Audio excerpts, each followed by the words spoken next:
Tôt ce matin-là, un événement géologique totalement inattendu secoue le silence habituel. En l'espace de quelques heures, une découverte minière qui semblait anecdotique devient un pivot mondial, faisant vaciller les certitudes économiques et politiques des observateurs. La densité exceptionnelle des diamants à Somgandé dépasse de loin les prévisions des experts, redéfinissant les paradigmes du secteur. Mais ce phénomène ne s'arrête pas là. Quelles en seront les véritables conséquences pour le Burkina Faso et son président Ibrahim Traoré, qui fait face à une décision capitale, un avenir déjà en pleine bascule? Comment gérer une richesse aussi rare sans risquer de perdre le contrôle? La promesse est immense, mais le danger tout aussi réel. L'ampleur de cette découverte soulève une question cruciale. Le pays peut-il maîtriser son destin ou va-t-il être écrasé sous le poids de cette ressource inestimable? L'incertitude est palpable. L'apparition soudaine de cette anomalie géologique à Somgandé a provoqué une onde de choc bien au-delà des frontières du Burkina Faso. Ce n'est plus un simple gisement minier, mais un potentiel économique d'une ampleur inédite. Ibrahim Traoré, en tant que leader, se trouve à un carrefour décisif. Comment gérer une ressource qui pourrait à la fois enrichir et déstabiliser son pays?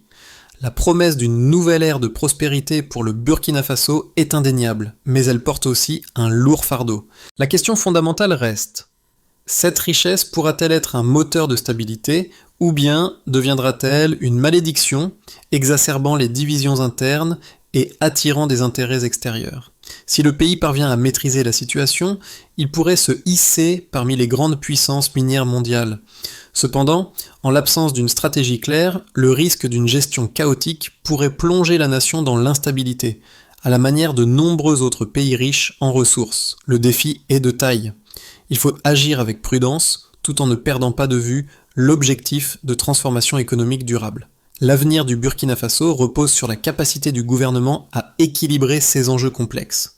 Au tout début de la découverte, les données recueillies par les équipes de prospection à Somgandé semblaient peu prometteuses. Pourtant, quelques heures après le premier signal, la situation prend une tournure inattendue. Les relevés indiquent une densité diamantifère 20 fois supérieure à celle estimée, une valeur totalement inhabituelle qui dépasse de loin tout ce que l'on croyait possible. Les premières analyses ont révélé un fait frappant. La structure géologique n'est pas isolée, mais présente une continuité sur plusieurs kilomètres. Ce qui était perçu comme une simple anomalie géologique devient rapidement un enjeu national majeur, et le Burkina Faso se retrouve au centre d'une dynamique qui échappe à tout contrôle. Les équipes géologiques sont dans l'incapacité de mesurer l'étendue de la découverte, mais l'impact potentiel sur les marchés et les relations internationales est déjà perceptible. Les premiers résultats ne font que renforcer l'hypothèse d'un système cristallin, et non d'un simple filon isolé. Cette réalité géologique change la donne. Le président Ibrahim Traoré, informé en temps réel, réagit rapidement. Il ordonne une sécurisation immédiate du site et demande un rapport détaillé sur l'ampleur de la découverte. Mais au-delà de l'urgence technique, se profile une question politique d'une complexité inédite. Comment encadrer cette richesse pour éviter qu'elle ne devienne un facteur de déstabilisation? Dans les premières heures suivant la découverte, 3 groupes se sont immédiatement retrouvés à jouer un rôle clé: les géologues, les militaires et les conseillers politiques. Chacun abordait la situation sous un angle différent, mais tous étaient conscients de l'ampleur des enjeux. Les géologues, fascinés par les résultats préliminaires, se sont lancés dans une série de mesures pour déterminer l'étendue de la ressource, mais ils ont vite été dépassés par la rapidité avec laquelle les informations se sont diffusées. L'armée, quant à elle, a rapidement sécurisé le site, anticipant une potentielle instabilité qui pourrait découler de cette découverte. Cependant, les véritables défis résidaient ailleurs. Le gouvernement, sous la direction d'Ibrahim Traoré, devait maintenant faire face à un dilemme: exploiter la ressource ou la laisser sous contrôle strict, tout en gérant les pressions internationales et les rivalités régionales. Le président a choisi une approche mesurée, appelant à la prudence et à la collecte de données supplémentaires avant de prendre toute décision. Mais cette approche CAM a vite été mise à l'épreuve, car les forces extérieures ont commencé à se manifester, cherchant à influencer la gestion de cette richesse inédite. Alors que l'incertitude régnait, les premières répercussions politiques se faisaient déjà sentir. Les analystes internationaux ont commencé à suivre de près les événements, tandis que des alliés potentiels et des rivaux commençaient à ajuster leur stratégie en fonction des nouvelles informations en provenance du Burkina Faso. L'évolution des événements a été aussi rapide que déroutante. Peu après la confirmation par les premières analyses des capteurs souterrains, le processus de sécurisation a débuté immédiatement. En quelques heures, ce qui avait commencé comme une simple exploration géologique s'est transformé en une opération d'État. Les militaires ont mis en place un périmètre de sécurité autour du site, tout en surveillant attentivement les développements sur le terrain. Cependant, ce qui a suivi n'a pas été une simple course à l'exploitation. Les équipes de géologues ont rapidement signalé que la structure sous la terre était bien plus vaste et complexe que prévu, entraînant une mobilisation plus large. À Ouagadougou, le président Ibrahim Traoré a convoqué une réunion d'urgence avec ses conseillers et les experts en stratégie minière pour évaluer l'ampleur de la situation. En parallèle, des informations filtrent à l'international et les premiers échos sur les marchés commencent à se faire entendre. En quelques heures, les indices des diamants ont enregistré une hausse significative, attestant de l'impact immédiat de cette découverte sur l'économie mondiale. Toutefois, cette dynamique de croissance rapide s'accompagne de tensions internes. Le gouvernement doit maintenant faire face à des interrogations internes sur la gestion de la ressource, tandis que les observateurs internationaux examinent la réponse politique du Burkina Faso. Les premiers signes de pression diplomatique apparaissent alors que des acteurs extérieurs, y compris des pays voisins, commencent à envoyer des messages de coopération ou de soutien. Les enjeux géopolitiques deviennent évidents. Somgand n'est plus seulement un gisement, mais un élément central dans les rapports de forces régionaux. Les premières données collectées sur le site de Somgand ont confirmé l'ampleur inédite de la découverte. La densité diamantifère mesurée a atteint des niveaux qui dépassent de loin les prévisions initiales. Un chiffre frappe immédiatement, 18,6 grammes par mètre cube, une valeur qui surpasse de 10 fois la moyenne mondiale et qui s'est avérée stable à plusieurs niveaux de profondeur. Cette découverte a immédiatement remis en question les modèles géologiques établis. Les experts, pourtant habitués à des variations plus erratiques, ont été confrontés à la constance et à l'homogénéité de cette ressource. D'autres relevés ont montré que la zone minière s'étendait sur une superficie de 2,3 km², mais des projections tridimensionnelles ont rapidement suggéré qu'elle pourrait s'étendre jusqu'à 15 km, changeant la donne en matière de stratégie d'exploitation. Et, sur le plan financier, une estimation a montré que la valeur totale du gisement pourrait atteindre jusqu'à 200 milliards de dollars sur une période de 20 ans, un chiffre qui ne fait qu'augmenter la pression pour une gestion optimale de cette ressource. Ces résultats, corroborés par plusieurs études externes et des analyses satellites, ont conforté l'idée que Somgandé pourrait transformer durablement le paysage économique du Burkina Faso. Mais ces chiffres, bien que fascinants, mettent également en lumière les risques. La tentation d'une exploitation rapide pourrait entraîner une désorganisation si la gestion ne suit pas le rythme de l'étude approfondie du site. Ainsi, bien que les données soient incontestables, elles révèlent aussi les défis majeurs à venir. Il faudra une coordination précise pour maîtriser ce potentiel colossal tout en évitant les pièges de l'exploitation hâtive. Deux points de vue opposés émergent quant à la manière de gérer la découverte de Somgandé.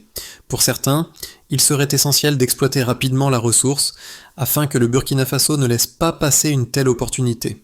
Selon eux, accélérer l'extraction permettrait au pays de se renforcer économiquement, d'augmenter immédiatement ses réserves et de générer des revenus importants pour le développement national. Ils estiment qu'une gestion rapide et efficace de cette richesse pourrait renforcer la souveraineté nationale et offrir une nouvelle stabilité économique, tout en attirant des investissements étrangers. Ils soulignent aussi que la situation géopolitique actuelle rend nécessaire une action rapide pour ne pas perdre l'avantage face aux puissances internationales qui lorgnent déjà sur cette ressource. D'autres, plus prudents, mettent toutefois en garde contre les dangers d'une exploitation précipitée. Selon eux, sans planification minutieuse ni évaluation approfondie des impacts à long terme, le pays pourrait facilement sombrer dans une gestion chaotique, exacerbant les tensions internes et attirant des influences étrangères indésirables. Cette position rappelle que la stabilité et la cohésion nationale doivent primer et que la prudence dans l'exploitation minière pourrait permettre au Burkina Faso de mieux contrôler l'impact économique, social et politique de cette découverte. Ils évoquent les erreurs commises par d'autres pays riches en ressources où l'exploitation hâtive a mené à des crises politiques et sociales. Le défi réside donc dans l'équilibre, exploiter cette ressource tout en préservant la stabilité et en garantissant un avenir durable. Somgandé ne se révèle pas seulement comme une ressource minière, mais comme un catalyseur qui redéfinit les rapports de force à l'échelle nationale et régionale.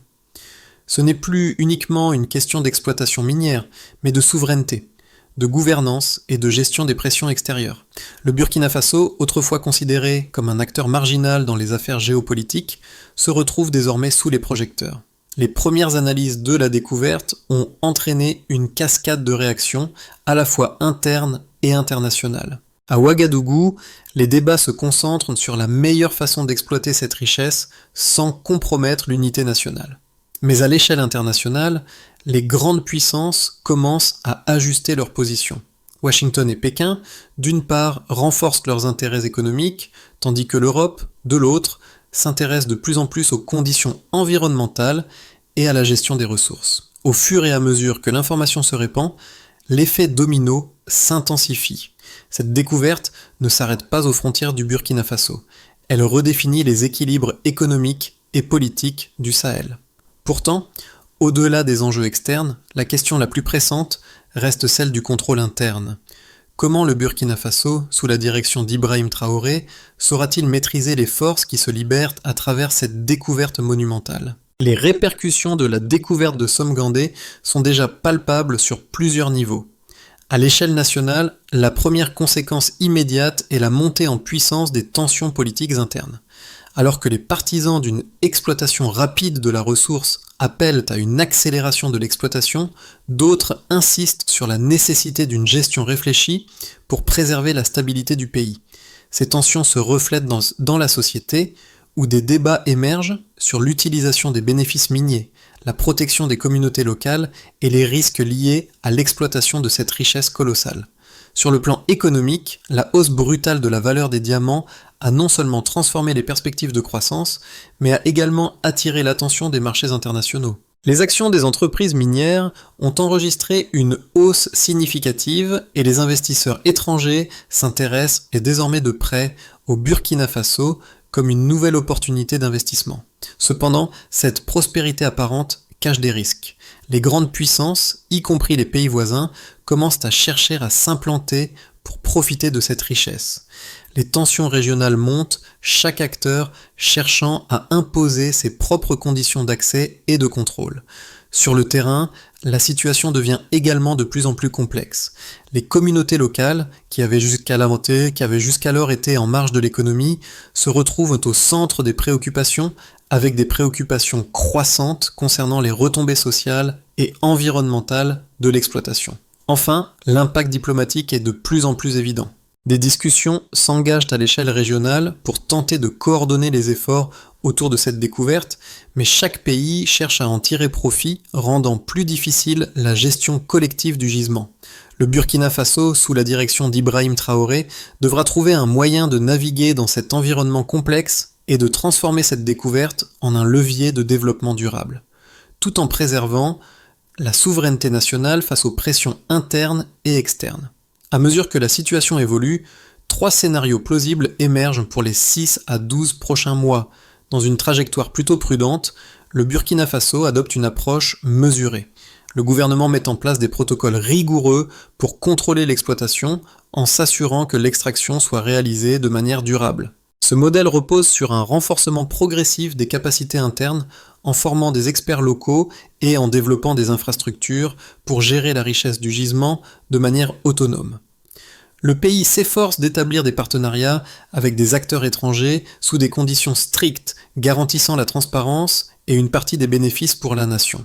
Si cette voie se concrétise, elle pourrait renforcer la position du Burkina Faso sur le marché mondial, tout en réduisant le risque de conflits internes ou de dépendance excessive vis-à-vis des acteurs étrangers. Dans une perspective plus optimiste, le pays accepte un soutien international pour accélérer l'exploitation. Des technologies d'extraction de pointe sont déployées rapidement, ce qui permet une augmentation des revenus à court terme. Cependant, cette option comporte des risques. L'accélération de l'exploitation pourrait provoquer des inégalités croissantes et des tensions internes, notamment concernant la distribution des bénéfices et la gestion des ressources naturelles. De plus, une telle dépendance à l'égard des partenaires étrangers pourrait réduire la souveraineté nationale, en permettant à ces partenaires d'imposer leurs propres priorités et de restreindre la capacité du pays à contrôler la richesse à long terme. Et puis, il existe aussi un chemin plus sombre où les pressions internationales et les tensions internes dépassent la capacité de gestion du Burkina Faso. Face à une situation géopolitique instable, le pays pourrait choisir de fermer ses portes à toute coopération extérieure, optant pour une nationalisation complète des ressources. Bien que cela protège le pays contre les ingérences extérieures, cette option limiterait la capacité à exploiter efficacement les gisements et à attirer des investissements étrangers. En conséquence, la croissance économique serait ralentie et le pays pourrait se retrouver isolé sur la scène internationale, ce qui pourrait avoir des répercussions négatives sur sa stabilité à long terme. La découverte de Somgandé n'affecte pas seulement les élites politiques et économiques du Burkina Faso, elle touche également chaque citoyen, chaque communauté, chaque famille. Les habitants des régions proches du site minier vivent dans l'attente, conscients que cette richesse pourrait transformer leur quotidien, mais également inquiets des bouleversements que cela pourrait engendrer. Les jeunes, particulièrement dans les grandes villes comme Ouagadougou, voient dans cette découverte une chance d'améliorer leur avenir. Les universités et les écoles commencent à intégrer des programmes sur la géologie et les ressources naturelles, avec l'espoir que cette richesse puisse ouvrir de nouvelles voies professionnelles. Mais dans les zones rurales, des craintes émergent. La peur que cette exploitation minière ne déstabilise les structures locales, qu'elle n'engendre des dérives et n'entraîne une course au profit qui négligerait les besoins fondamentaux des communautés. En parallèle, la diaspora burkinabé, dispersée à travers le monde, observe la situation avec une attention accrue. À Paris, Abidjan, Montréal et ailleurs, des débats animés ont lieu. Les membres de la diaspora souhaitent savoir comment ils pourraient contribuer au développement du pays sans perturber les dynamiques locales. Leur engagement peut prendre diverses formes: financement de projets, soutien aux initiatives locales ou même retour au pays pour participer à la gestion de cette ressource. Cependant, le défi reste de taille. Comment éviter que cette richesse ne devienne un levier de division et de conflits internes, et non un moteur d'unité et de prospérité partagée? La réponse à cette question pourrait bien déterminer le futur du Burkina Faso.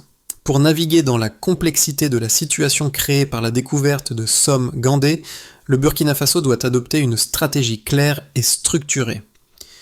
Pour commencer, le gouvernement doit se concentrer sur la formation des compétences nationales. Cela passe par l'établissement de programmes d'éducation et de formation accélérés dans les domaines de la géologie, de la modélisation 3D et de la gestion des ressources naturelles.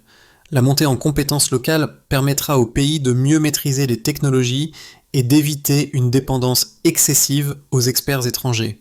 Ce processus devrait être mesuré par le nombre de diplômés certifiés et par la publication de rapports scientifiques indépendants garantissant la qualité de la formation. Dans le même mouvement, le pays doit déployer des technologies de cartographie avancées pour assurer une gestion efficace des ressources. L'utilisation de drones, de scanners 3D et de systèmes d'analyse spectrale permettra d'affiner les études géologiques et d'assurer une extraction plus précise et moins invasive. L'objectif est d'obtenir une cohérence des séries de données entre chaque campagne, garantissant ainsi que l'exploitation s'effectue sur la base de données fiables et actualisées. Une autre clé essentielle réside dans l'instauration d'une gouvernance partagée et transparente, une gouvernance inclusive, impliquant des acteurs de toutes les strates de la société, des universitaires aux communautés rurales en passant par les forces armées, est essentielle pour assurer une gestion équitable des ressources. Un comité unique devrait être mis en place pour superviser les décisions stratégiques et les arbitrages. Les progrès devraient être mesurés par la publication trimestrielle de rapports accessibles au public, garantissant ainsi la transparence et l'implication de la population dans la gestion des ressources naturelles. Et surtout, il est crucial que le Burkina Faso aligne les partenariats extérieurs sur les priorités nationales. Toute coopération internationale devrait inclure des clauses de transfert de compétences, des délais précis pour les projets et des audits externes annuels pour garantir que les bénéfices soient partagés équitablement et que les priorités du pays soient respectées. Le succès de ce programme sera mesuré par la proportion des technologies réellement internalisées après chaque phase de coopération. Au cœur de cette aventure minière, il y a une image qui persiste, celle du volcan de Somgandé, immobile et silencieux, mais porteur d'un potentiel immense. Ce volcan, longtemps ignoré, est désormais l'épicentre de tout un pays qui se réinvente. Ibrahim Traoré, dans ses prises de décision, se rappelle constamment cette image. Un sol qui cache des trésors, mais dont l'exploitation nécessite une gestion précise, respectueuse et méthodique. Le pays tout entier, des jeunes dans les villes aux anciens dans les villages, regarde cette montagne non pas comme une simple source de richesse, mais comme un héritage, une responsabilité collective.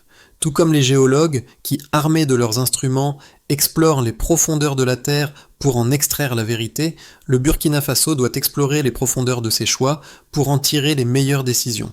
Le chemin est semé d'embûches, mais c'est celui de la dignité retrouvée, de l'équilibre entre prospérité et responsabilité. L'histoire de Somgandé n'est pas seulement une histoire de diamants, mais celle d'une nation qui doit savoir se redéfinir face à un futur incertain. Somgandé représente bien plus qu'une simple découverte géologique. C'est un tournant pour le Burkina Faso, un moment où chaque citoyen peut choisir son rôle dans l'histoire à venir. Que vous soyez un investisseur, un chercheur ou simplement un citoyen intéressé par le futur de votre pays, il est temps de se poser une question. Comment pouvez-vous participer à cette aventure collective ? En soutenant des initiatives locales, en partageant des connaissances ou en contribuant à la création d'un avenir durable, chaque geste compte. Le Burkina Faso se redéfinit, mais cette redéfinition dépend aussi de vous, de votre engagement et de votre vision pour demain. Somgandé n'est pas seulement une ressource, mais un symbole d'espoir pour une nation en pleine transformation. Êtes-vous prêt à être une partie active de cette transformation ? Le futur est en train de se dessiner, et il commence avec nous.